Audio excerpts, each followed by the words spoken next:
Assalamualaikum warahmatullahi wabarakatuh. Waalaikumsalam warahmatullahi wabarakatuh. Alhamdulillahi rabbil alamin. Wa bihi nasta'inu ala umuri dunya waddin. Asyhadu an la ilaha illallah wahdahu la syarika lah. Wa asyhadu anna Muhammadan abduhu wa rasuluh. Allahumma sholli ala Muhammad wa ala ali Muhammad kama sholaita ala Ibrahim wa ala ali Ibrahim wa barik ala Muhammad wa ala ali Muhammad kama barakta ala Ibrahim wa ala ali Ibrahim fil alamina innaka Hamidum Majid. Rabbi shrah li sadri wa yassir li amri wahlul 'uqdatam min lisani yafqahu qawli amma ba'du. Qala Allah ta'ala fil Qur'anil Karim, a'udzu billahi minasy syaithanir rajim. Bismillahirrahmanirrahim. Ya ayyuhalladzina amanu taqullaha haqqa tuqatih wa la tamutunna illa wa antum muslimun. Shadaqallahu adzim.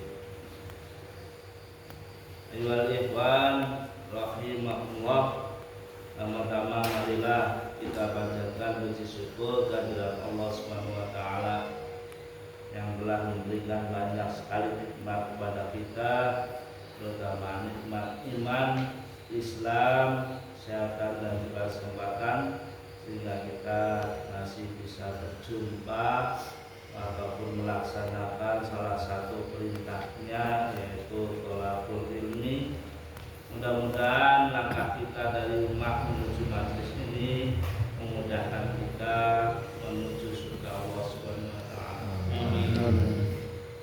Salawat dan salam kita junjungkan kepada Nabiullah wa Rasulullah Muhammad sallallahu alaihi wasallam beserta para keluarga, para sahabat dan para pengikutnya sampai kemudian. Ayolah ikhwan rahimahullah, kita lanjutkan pembacaan kitab Riyadhus Shalihin jilid yang pertama ataupun jilid yang satu, masih di bab tentang larangan berbuat dolim. Sudah masuk ataupun hadis yang ke-215 dari seluruh hadis yang ada di kitab Riyadhus Shalihin jilid 1 ini.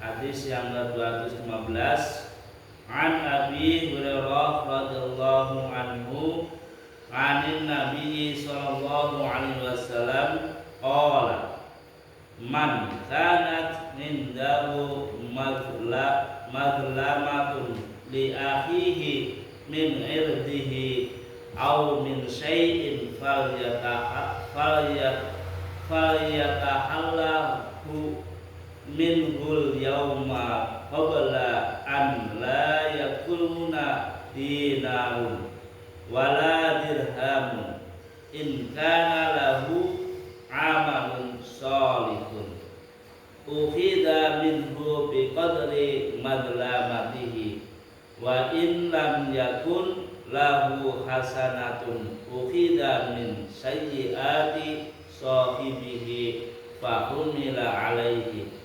Rawahu Bukhari.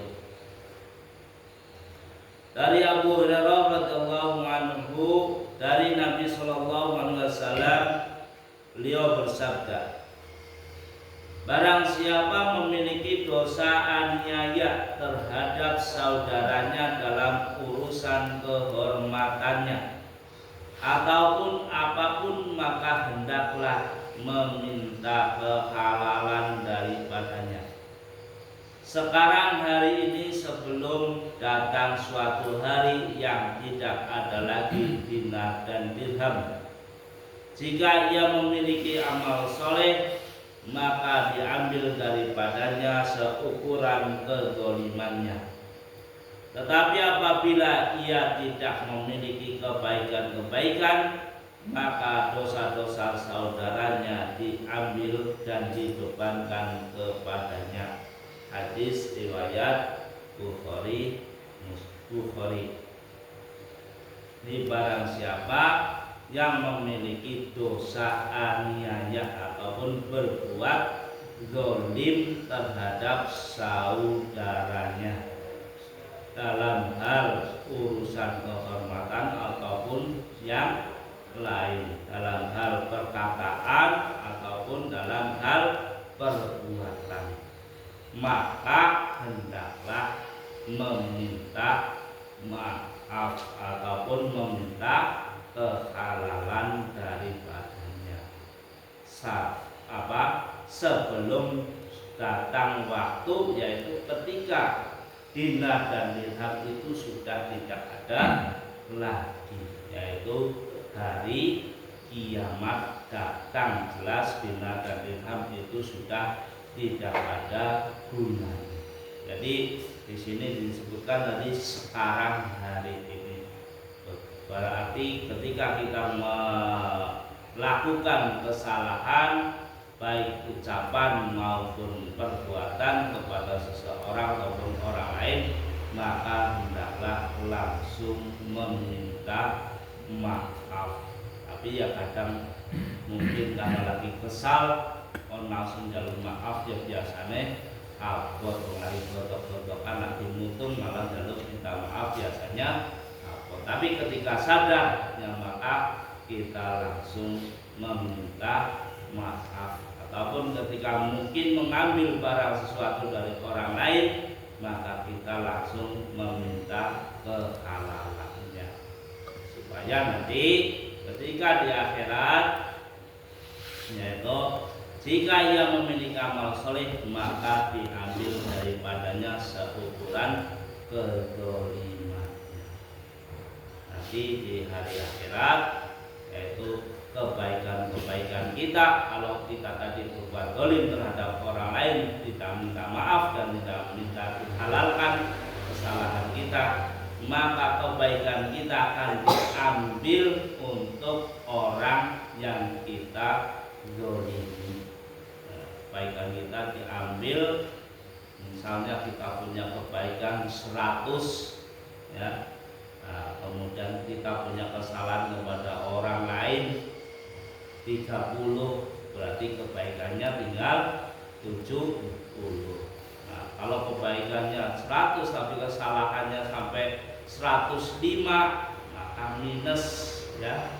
Maka apa yang terjadi? Tetapi apabila tidak memiliki kebaikan-kebaikan, maka dosa-dosa saudaranya diambil dan dibebankan kepada kita ataupun kepada yang melakukan berbuat zalim. Jadi sebaliknya, jika orang yang tadi berbuat zalim ternyata tidak memiliki kebaikan ataupun tadi punya kebaikan sudah habis untuk orang-orang yang dizalimi, maka yaitu dosa-dosa saudaranya tadi diambil dan diberikan kepada orang yang melakukan kezaliman di dunia. Hadisnya adalah hadis Bukhari, yaitu insya Allah berarti hadisnya adalah sahih. Jadi ketika kita melakukan kesalahan baik ucapan maupun perbuatan maupun menggunakan hak orang lain, maka segera kita minta maaf dan minta kehalalannya, supaya nanti kebaikan-kebaikan kita di akhirat itu tidak diambil untuk orang yang kita zalimi, ataupun bahkan dosa-dosa dari orang yang zalimi diberikan kepada kita. Berarti kalau sampai dosa-dosanya lebih banyak, berarti otomatis kaitan dengan hisab adalah masuknya berarti neraka. Nauzubillahi. Kemudian hadis berikutnya adalah hadis yang ke-216. An Abdullah bin Amr bin As radhiyallahu anhuma 'anin Nabi sallallahu alaihi wasallam qala al muslimu man salimal muslimuna min lisanihi wa yadihi wal muhajiru man hajara ma nahallahu anhu muttafaqun alaihi. Dari Abdullah ibnu Amr ibnu Al-As radhiyallahu anhuma dari Nabi sallallahu alaihi wasallam, beliau bersabda, orang muslim itu adalah orang yang kaum muslimin bebas dari gangguan lidah dan tangannya. Sedangkan muhajir, orang yang hijrah, itu adalah orang yang meninggalkan apa yang dilarang oleh Allah. Hadis riwayat Bukhari Muslim. Orang muslim itu orang yang kaum muslimin bebas dari gangguan lidah dan tangannya. Yaitu berarti kalau dikatakan sebagai orang muslim, maka kita tidak boleh mengganggu ataupun tidak boleh baik dalam mengganggu dalam perkataan ataupun mendolimi dalam perkataan maupun dengan tangannya, yaitu perbuatan. Kalau mengaku bahwa orang tersebut adalah orang muslim. Sedangkan orang muhajir ataupun muhajir atau orang yang hijrah itu adalah orang yang meninggalkan apa yang dilarang oleh Allah. Hadisnya dari Bukhari dan Muslim. Jadi mari kita jaga lisan kita, tangan kita, supaya tidak berbuat zalim kepada orang lain. Ayo ikhwan rahimakumullah, hadis berikutnya yaitu 217.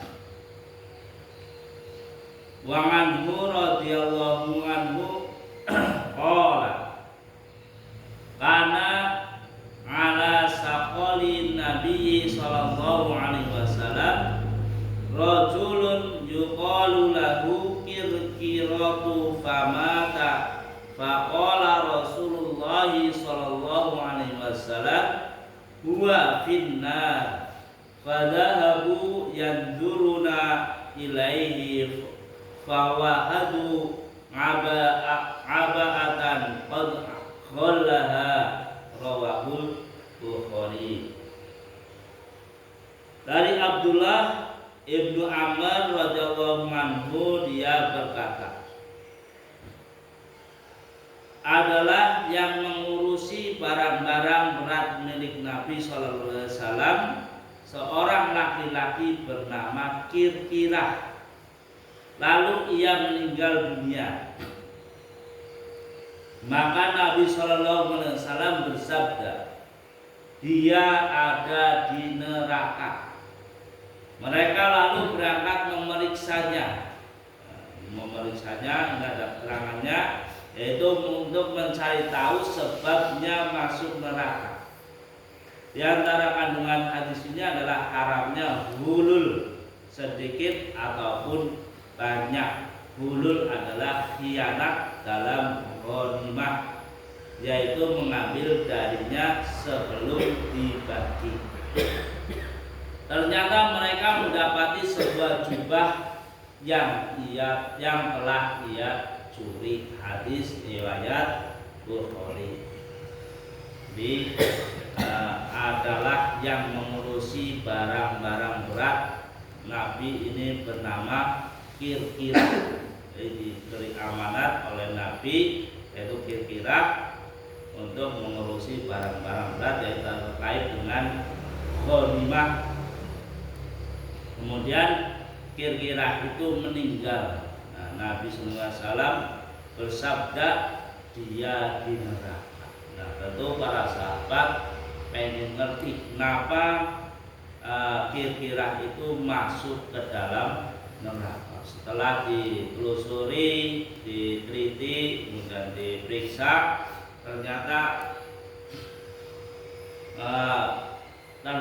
mereka mendapati sebuah jubah yang telah ia curi, yang seharusnya itu adalah barang rampasan ataupun ghanimah yang belum dibagi tapi sudah diambil terlebih dahulu. Gampangannya caranya ngomblik ya diuntet, diuntet disit, nah silian yang mepet setor nah ini ngono dibagi.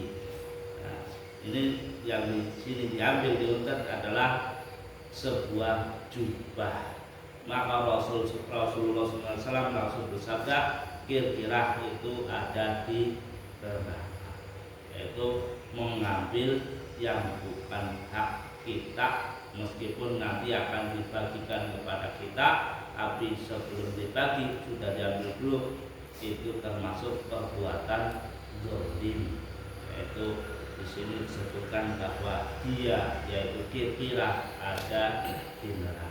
Jadi ketika kita diberi amanat sesuatu, baik dalam hal urusan agama ataupun hal yang lain yang memang bukan hak kita, yang mari kita berusaha untuk tidak mengambilnya sebelum memang diberikan kepada kita ataupun diberikan haknya kepada kita.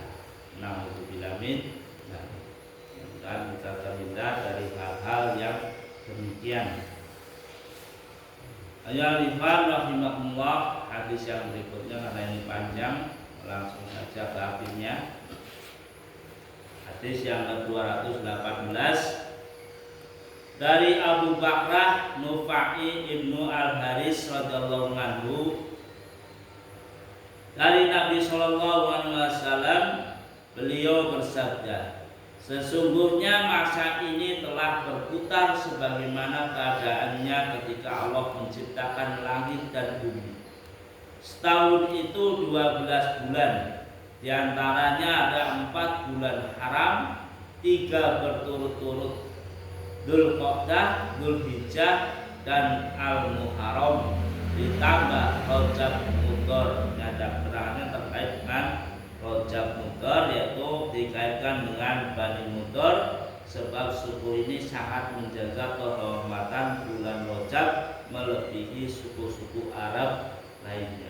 Kalau di hadis yang lain ada yang menyebutkan hanya bulan Rajab saja. Kalau di hadis ini disebutkan tambahkan Rajab Mudhar, karena memang suku Mudhar itu memang menjaga kehormatan bulan Rajab, dan oleh Allah termasuk juga salah satu bulan yang diharamkan oleh Allah.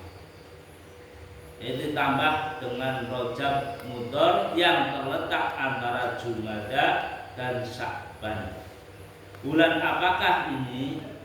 Kami katakan Allah dan Rasulnya lebih mengetahui. Lalu beliau diam hingga kami mengira beliau akan menyebutnya dengan nama lain. Beliau berkata, bukankah ini bulan Dzulhijjah? Kami jawab, benar. Beliau berkata, negeri apakah ini? Kami jawab, Allah dan Rasulnya lebih mengetahui. Lalu beliau diam hingga kami mengira beliau akan menyebutnya dengan nama lain. Beliau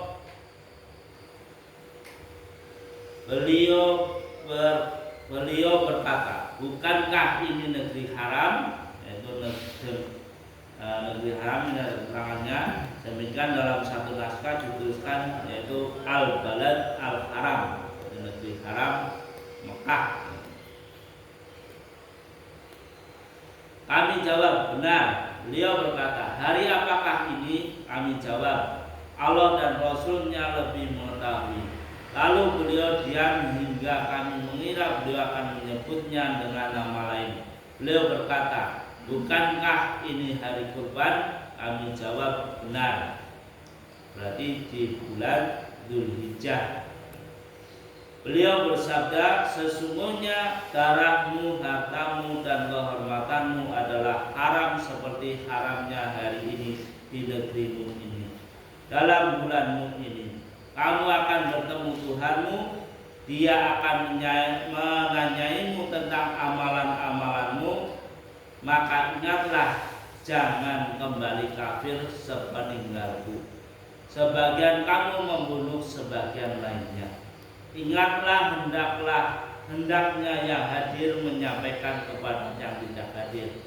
Barangkali sebagian orang yang akan diberitahu lebih memahaminya daripada sebagian orang yang langsung mendengarnya.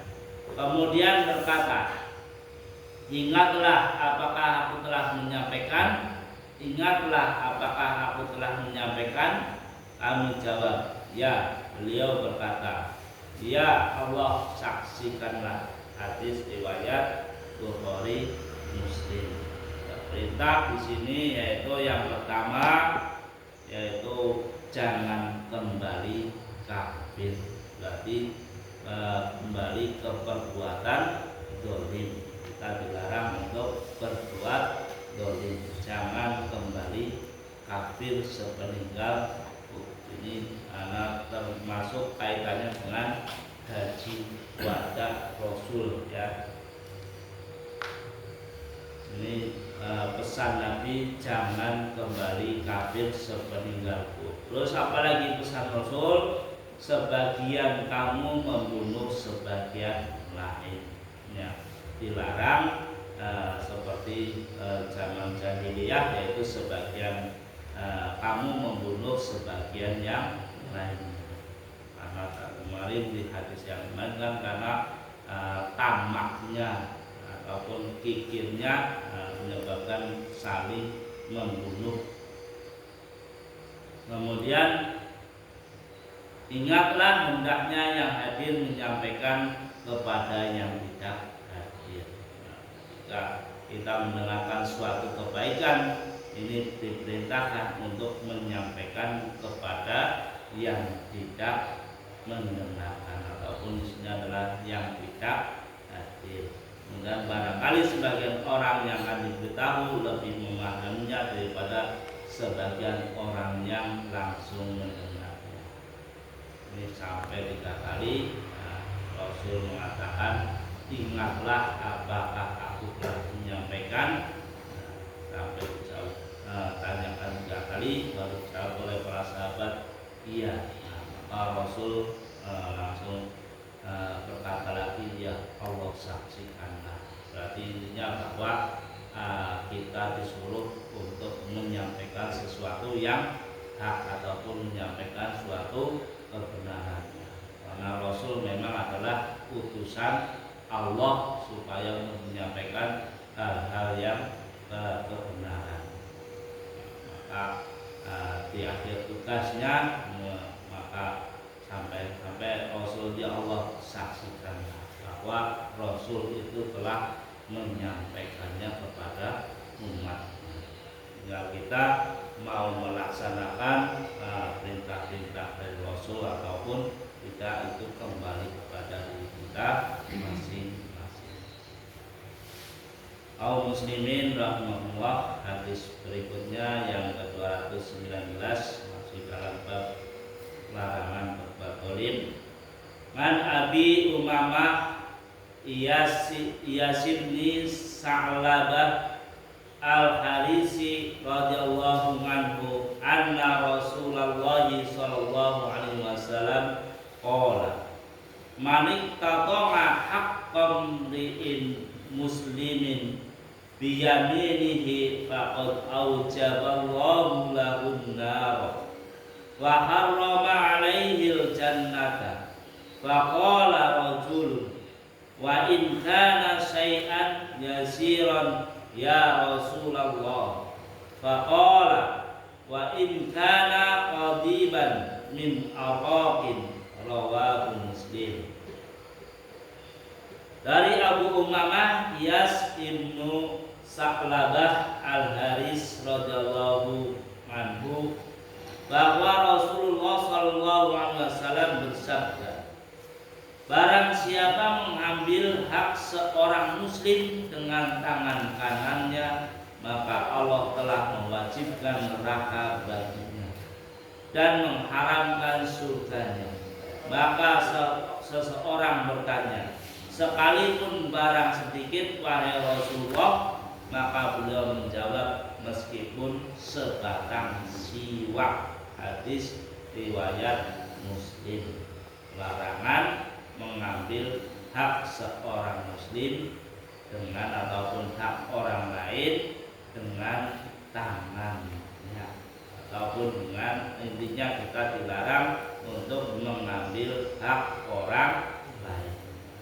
Ini disampaikan di sini dengan tangan kanannya, tentu dengan tangan kanan pun tangan kirinya ya sama saja. Maka Allah telah mewajibkan neraka baginya meskipun sebatang siwak, meskipun barangnya sedikit seperti sebatang siwak. Sebatang siwak yang siwak ya paling-palingnya sepulpen ya, ukurannya mungkin sepulpen. Siwak uding ya kayaknya ketawa angel kok siwakan. Maka mari kita tentu berhati-hati terkait dengan hak sesama muslim ataupun hak dari orang lain. Jangan sampai kita mengambil hak orang lain. Kalau kemarin terkait dengan tanah itu kan meskipun hanya sejengkal ataupun sekilan saja menggeser patok saja beberapa senti akan masuk, itu sudah perbuatan dolim. Di sini diibaratkan lagi adalah meskipun sebatang siwak. Satu hadis lagi, masih banyak. Ini langsung artinya lumayan panjang.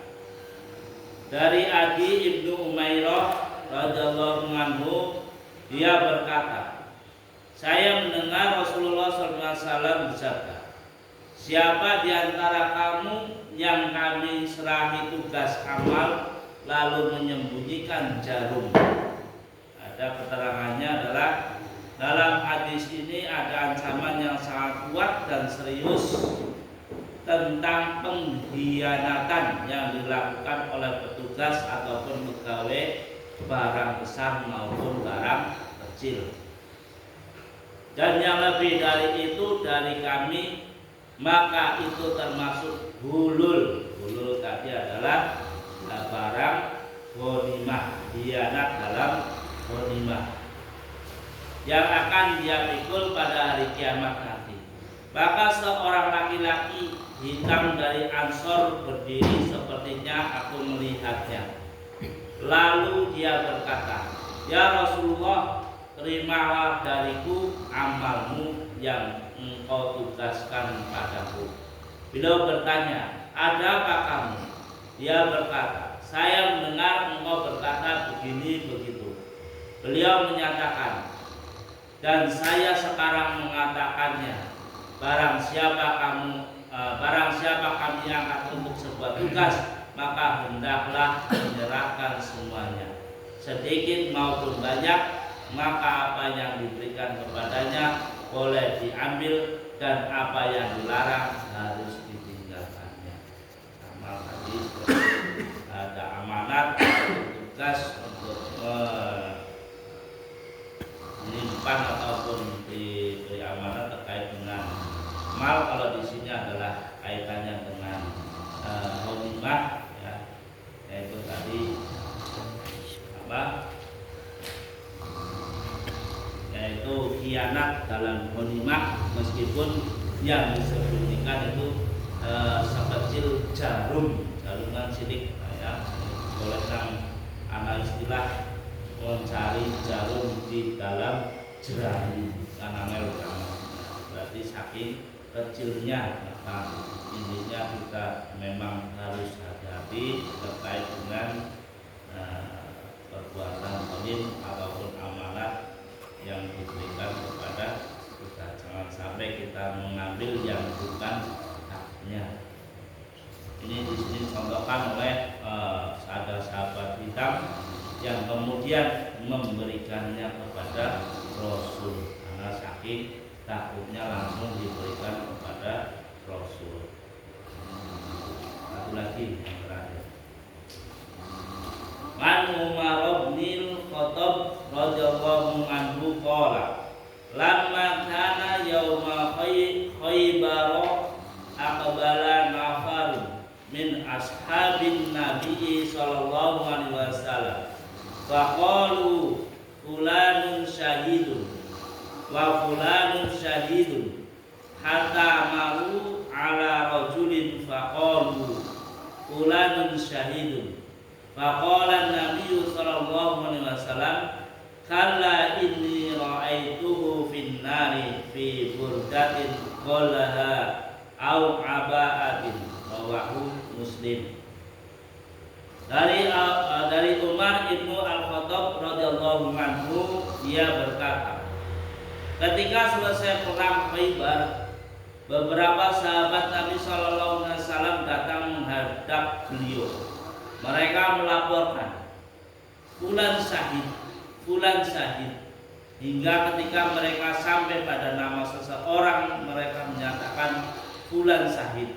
Maka Nabi sallallahu alaihi wasallam bersabda, tidak, sesungguhnya aku melihatnya di neraka karena budah ataupun pakaian bergaris-garis yang diambilnya dari ghanimah ataupun jubah. Hadis riwayat Muslim. Jadi masih bisa saja di sini masih menceritakan tentang yang tadi, ya, karena saya di sini sampaikan di akhirnya adalah kaitannya masih dengan jubah. Ada perang, setelah selesai perang, sahabat Umar ataupun yang di sini sahabat Nabi datang pada Nabi laporan yang meninggal, yang syahid ini dan ini. Nah, sampai satu nama yang menyebutkan bahwa si fulan syahid. Nah, maka Nabi SAW ternyata menyebutkan tidak, padahal dia meninggal ataupun wafat di medan perang ataupun ketika yang lain sedang istilahnya semuanya dalam hal perang fisabilillah ataupun jihad fisabilillah ataupun meninggal dalam peperangan. Tapi Rasul menyatakan bahwa dia itu tidak syahid. Bahkan disebutkan sesungguhnya aku melihatnya di neraka. Kenapa? Harusnya kan syahid di surga, tapi Rasul menyebutkan tidak syahid dan di neraka karena si fulan itu adalah sudah mengambil barang ghanimah yang belum dibagikan, yang belum seharusnya belum dibagi tapi sudah diambil terlebih dahulu, yaitu dalam bentuk tadi yaitu budah, yaitu pakaian bergaris-garis ataupun disebutkan adalah jubah.